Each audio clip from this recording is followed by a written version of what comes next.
El calor en la ciudad de Puerto Solano parecía derretir el mismo concreto bajo las ruedas del tráfico.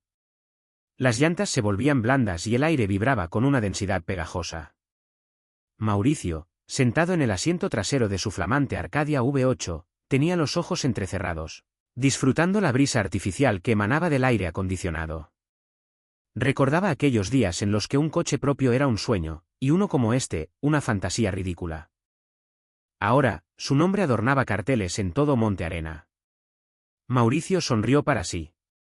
Miró de reojo al joven al volante, su chofer, y se reconoció en él.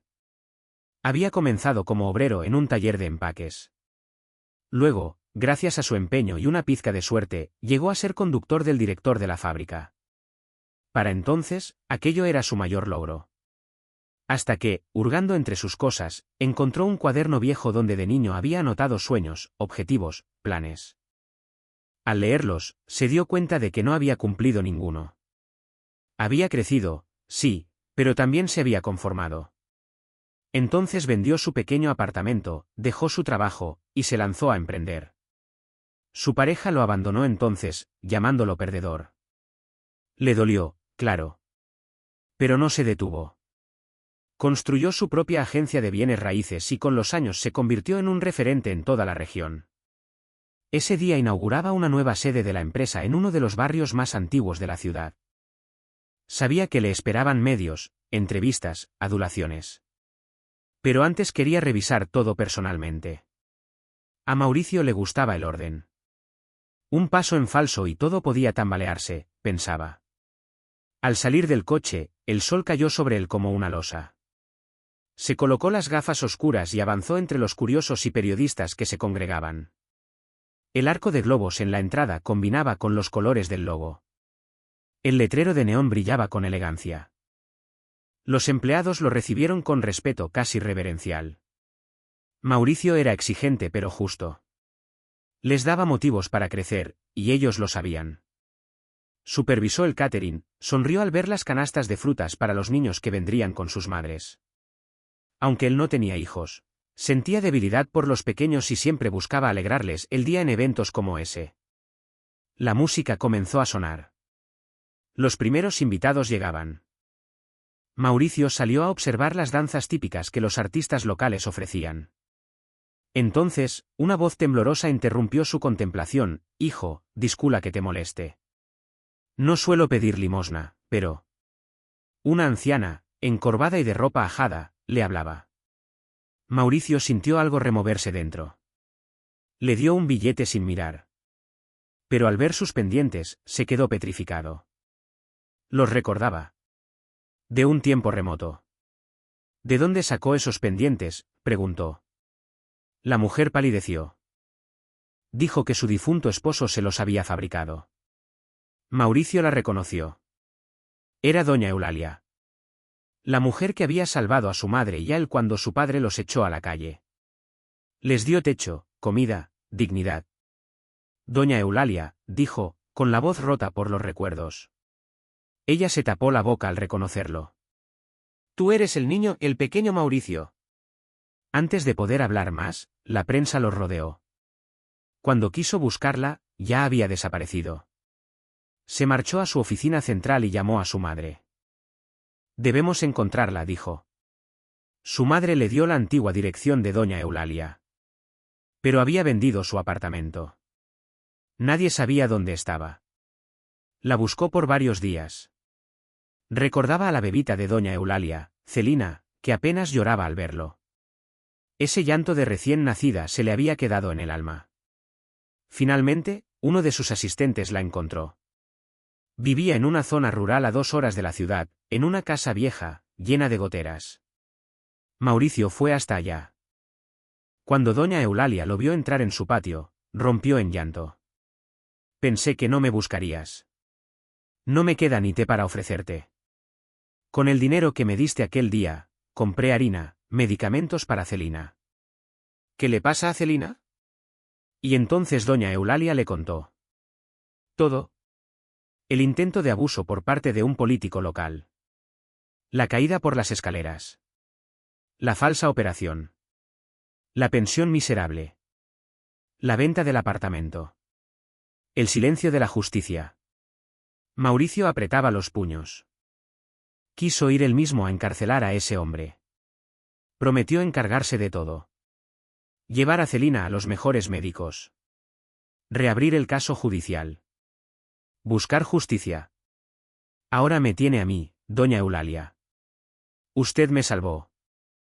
Ahora me toca a mí devolverle un poco de todo eso. Ella lloraba. Lo único que me duele es dejar a Celina sola cuando me muera. Yo ya viví. Pero ella aún no ha tenido vida. Mauricio fue a ver a Celina. Estaba pálida, inmóvil, pero sus ojos seguían siendo grandes, verdes, vivos. Supo que haría todo lo posible por salvarla. Al día siguiente, la joven ingresó a una clínica especializada. Mauricio movilizó a sus abogados. El antiguo agresor fue arrestado, perdió sus influencias y fue juzgado. El equipo médico anterior fue denunciado. La operación fue un éxito. Celina comenzó a recuperar movilidad. Mauricio compró una casa nueva para doña Eulalia. La madre de Mauricio ayudó con la mudanza. Todos colaboraron. Un año después, Celina caminaba por sí misma. Y algo curioso sucedió. Mauricio comenzó a visitarlas con más frecuencia. Primero por agradecimiento. Luego, por algo que no se atrevía a nombrar. La joven lo aceptó como era. No por su fortuna, sino por su corazón. Lo admiraba. Y una tarde, en un jardín lleno de azahares, Mauricio le tomó la mano. Celina dijo, «Tú me diste algo que creí haber perdido, el deseo de volver a creer. ¿Querrías salir conmigo?» Ella asintió, emocionada. Y ese fue el inicio de una historia que, si bien tardó en florecer, fue tan fuerte como las raíces que compartían. Mauricio no tardó en incluir a Celina en todos los aspectos de su nueva vida. Cada visita a la clínica era una oportunidad más para conversar, reír y, en ocasiones, simplemente compartir silencios cómodos. Había una complicidad silenciosa entre ellos. Nadie la nombraba aún, pero todos la veían. Cuando Celina logró dar sus primeros pasos sin asistencia, el equipo médico aplaudió. Doña Eulalia lloró, y Mauricio. Mauricio no dijo nada. Solo le entregó una flor blanca que traía consigo desde el jardín de su casa, y ella la sostuvo contra el pecho como si fuera una reliquia. Al poco tiempo, Mauricio organizó un evento benéfico con un propósito claro: crear una fundación. La llamó Fundación Renacer. Su objetivo: ayudar a personas con discapacidades físicas a encontrar apoyo médico, emocional y profesional. Nadie se sorprendió cuando nombró a Celina como su primera embajadora. La joven, aún frágil, aceptó con una sonrisa nerviosa. Pronunció un breve discurso, temblorosa pero decidida, donde habló del valor de tener a alguien que crea en uno, incluso cuando uno mismo ha dejado de hacerlo. Aquella noche, Mauricio y Celina se quedaron en el jardín del lugar del evento, alejados del bullicio, bajo un toldo de luces cálidas. «Me hiciste volver a caminar», dijo ella. «No, tú sola lo hiciste», corrigió él. «Yo solo te recordé que podías». Una semana después, Mauricio la invitó a una exposición de arte contemporáneo en el Museo de Mirador Sur. Ella aceptó. Fue la primera vez que la prensa los captó juntos, sin pretextos de beneficencia ni causas sociales. «El magnate y la heroína discreta», tituló uno de los diarios. Los comentarios no se hicieron esperar. Algunos aplaudían el vínculo. Otros, con esa hostilidad que florece en las esquinas cómodas del anonimato, la acusaban de oportunista. Mauricio no se molestó. Estaba acostumbrado a que le cuestionaran cada paso. Celina, en cambio, se encerró en silencio durante días. Él lo notó y la visitó sin previo aviso. Le llevó empanadas de zapallo y una botella de jugo natural. Se sentaron en el porche como dos viejos conocidos. «No tienes que justificar tu existencia, Celina», le dijo. «Si alguien merece estar a mi lado, eres tú». Eulalia, desde dentro, los miraba por la ventana con una mezcla de nostalgia y alivio. Nunca pensó que vería a su nieta reír así. Un mes más tarde, en una ceremonia discreta frente al mar, Mauricio le propuso matrimonio. Nada de anillos ostentosos, ni fotógrafos escondidos. Solo un atardecer anaranjado, una concha marina que él había recogido del suelo, y una pregunta sencilla: ¿quieres compartir este nuevo capítulo conmigo? Celina lloró. Pero dijo que sí. La noticia no tardó en viralizarse. No por la boda en sí, sino por la forma en que fue narrada, como un cuento moderno de segundas oportunidades. Para algunos, era cursilería. Para otros, esperanza. Mauricio y Celina se casaron en la finca de él, rodeados de árboles de jacarandá y un puñado de amigos verdaderos. Doña Eulalia, vestida de azul claro, ocupó la primera fila. Su sonrisa no se apagó en toda la ceremonia. Y así comenzó una nueva etapa. Celina se convirtió en parte activa de la Fundación Renacer. Daba charlas, diseñaba programas para jóvenes con movilidad reducida, acompañaba cirugías. No solo caminaba, volaba. Mauricio, mientras tanto, redujo sus horas en la empresa. Pasó de construir imperios a cuidar detalles, preparar el desayuno, regar las plantas, acompañar a Eulalia al mercado local. Un día, Celina entró a su despacho con un sobre en la mano. Mauricio alzó la vista desde su escritorio. ¿Qué es eso? Una prueba de embarazo, dijo ella. ¿Positiva? Mauricio la miró, atónito. ¿Vamos a ser padres? Vamos a ser familia. Se abrazaron. No dijeron nada más. No hacía falta. El embarazo de Celina cambió la dinámica de la casa. Doña Eulalia se transformó en una guardiana incansable, controlando los horarios de comida, las horas de descanso, y hasta la cantidad de pasos que daba su nieta al día. Mauricio, por su parte, se volvió más silencioso, más atento. Leía libros sobre paternidad, observaba cunas por internet, y se despertaba a medianoche solo para comprobar que todo estaba bien. Pero no todo era calma. La prensa no tardó en husmear con más intensidad. ¿La heredera silenciosa del emporio inmobiliario?, decían algunos titulares. Otros hablaban de una historia fabricada para lavar culpas de clase. Mauricio, que ya había vivido demasiadas campañas mediáticas, apenas levantaba una ceja.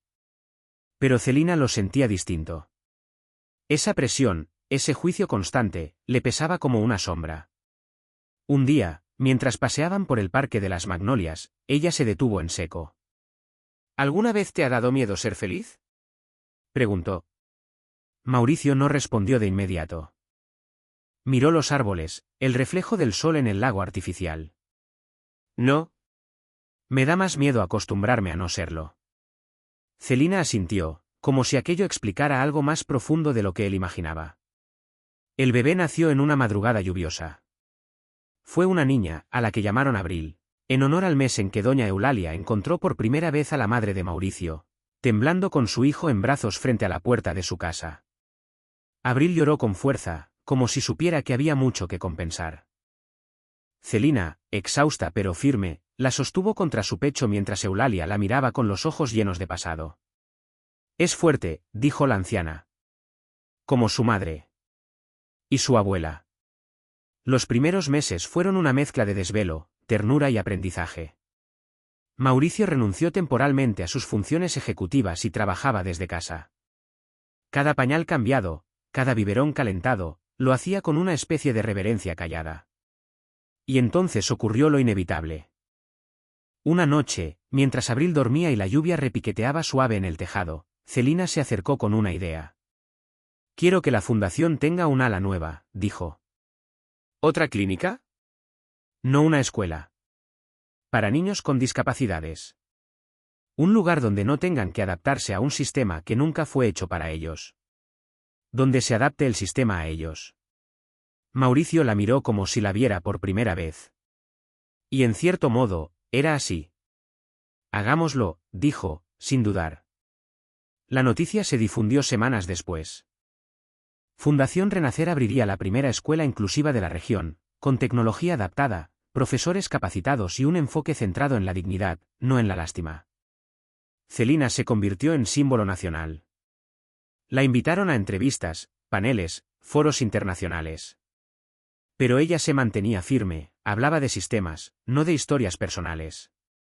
No soy una heroína, decía. Solo sobreviví. como muchos que aún no han tenido voz. Mauricio, a su manera, volvía a encontrar su lugar. Menos cámaras, más acción. Construía aulas, gestionaba donaciones, escuchaba a madres, a terapeutas, a niños. Una tarde, mientras Abril dormía en su cochecito y Eulalia regaba las plantas, Celina se acercó a Mauricio con una carpeta bajo el brazo. ¿Qué es eso?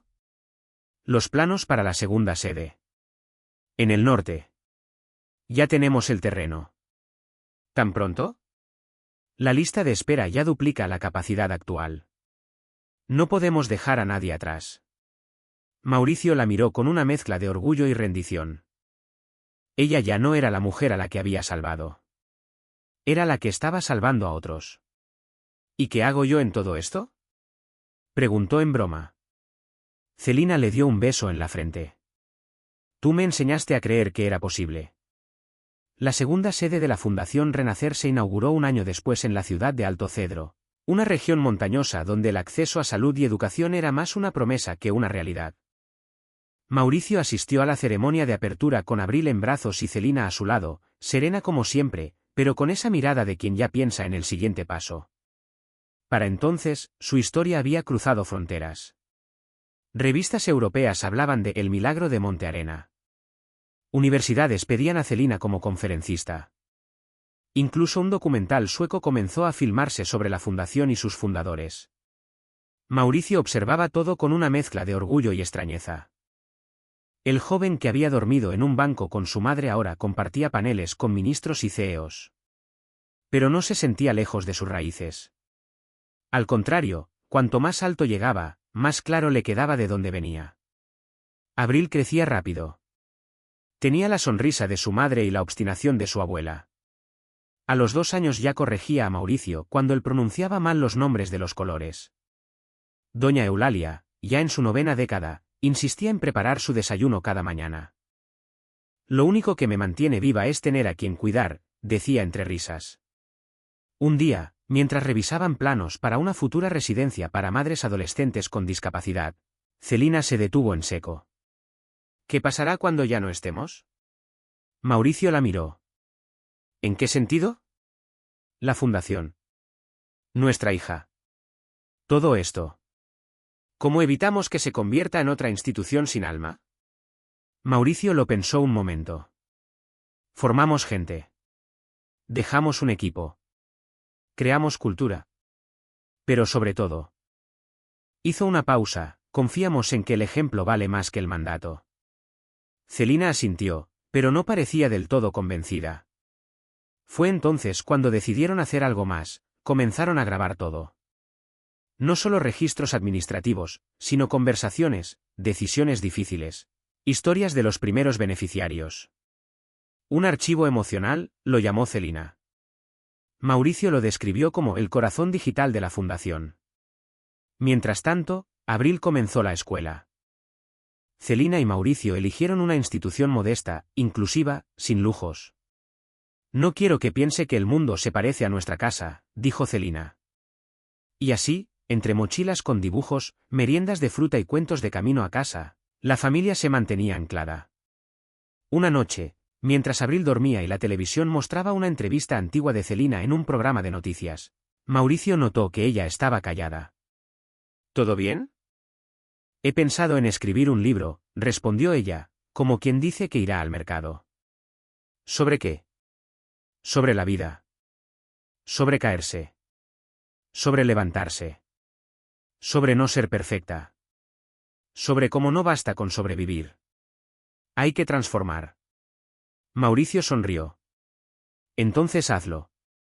Pero sin filtros. Cuenta la historia como es. Incluso lo feo. Sobre todo lo feo. ¿Y si a nadie le importa? Entonces lo habrás escrito para ti. Y con eso basta. El libro salió 6 meses después. Se tituló Donde se rompe, florece. No fue un bestseller en el sentido tradicional. Pero en cada clínica, en cada aula, en cada espacio de la fundación, había al menos un ejemplar. Leído, subrayado, manoseado. Como un mapa para quienes ya no sabían a dónde mirar. Un año más tarde, doña Eulalia falleció. Murió dormida, sin dolor, en su sillón favorito, con una manta tejida por Celina y una foto de Abril entre las manos. El funeral fue pequeño, íntimo. Mauricio habló poco. Celina leyó en voz baja un fragmento del libro. Abril soltó un globo blanco al cielo y dijo, va a cuidar a los niños que no tienen abuelita. Eulalia se fue, pero no desapareció. Cada aula, cada jardín, cada historia nacida de la fundación llevaba algo de su nombre. Ella había sido el eslabón perdido. La pieza silenciosa que sostuvo toda la cadena. Esa noche, Celina y Mauricio se sentaron en el porche. ¿Sabes qué me dijo una vez? Dijo ella. ¿Quién? Mi abuela. Me dijo, algún día, el bien que siembras florece en otro cuerpo. Mauricio tomó su mano. Entonces está floreciendo por todas partes. Con la partida de doña Eulalia, algo se cerró en Mauricio y Celina. Pero también algo se abrió. Una especie de madurez tranquila, sin urgencia, como quien ha dejado de correr porque ya entiende hacia dónde va. La Fundación Renacer se expandió fuera del país. Primero en Paraguay, luego en Bolivia y, finalmente, en una pequeña sede piloto en Marruecos, gracias a una alianza inesperada con una ONG suiza. Celina ya no necesitaba presentaciones.